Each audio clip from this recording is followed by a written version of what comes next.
नमस्कार दर्शक बंधु आसतु आजिर भिडियो रे गृहिणी मानक पई 10टी किचन टिप्स जानि नबा।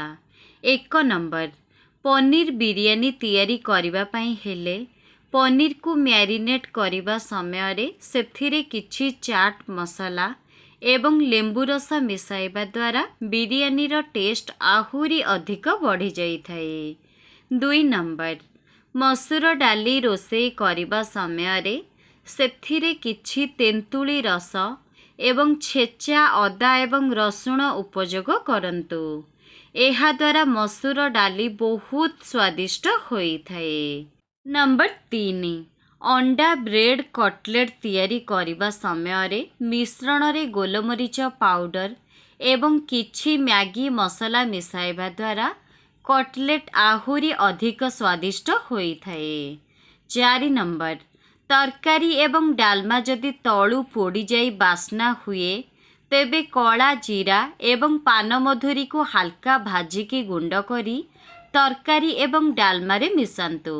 एही दुईटी जिनिस मिसाइबा द्वारा पोड़ा बास्ना एवं पोड़ा स्वाद बिल्कुल भी आसी न थाए।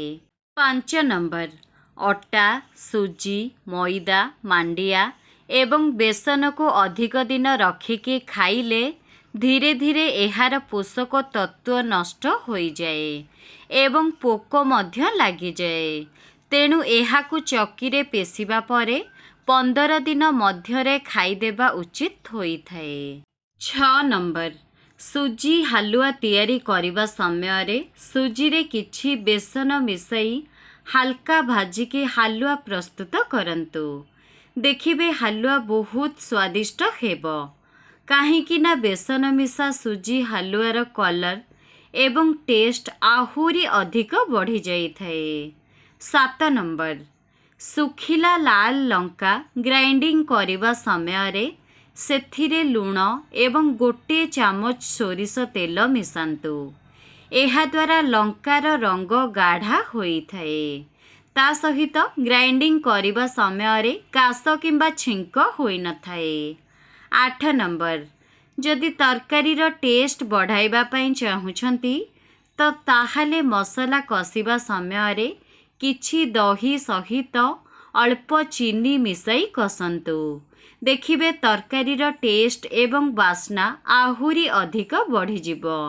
9 नंबर कला चना चाट तैयारी करिबा समय रे सेथिरे भजा जीरा गुंड एवं तेंतुली रस उपयोग करंतु। ता सहित अल्प लेंबू रस निहाती भावरे मिसांतु।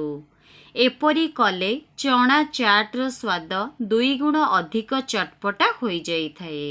10 नंबर तरभुज को केबे भी भूल ले फ्रिज रे रखंतु नहीं काहेकि ना तरभुज को फ्रिज रे रखिबा द्वारा तरभुजर पौष्टिक तत्व नष्ट होई जाई थाए।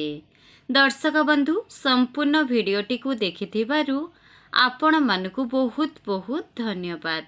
जय जगन्नाथ।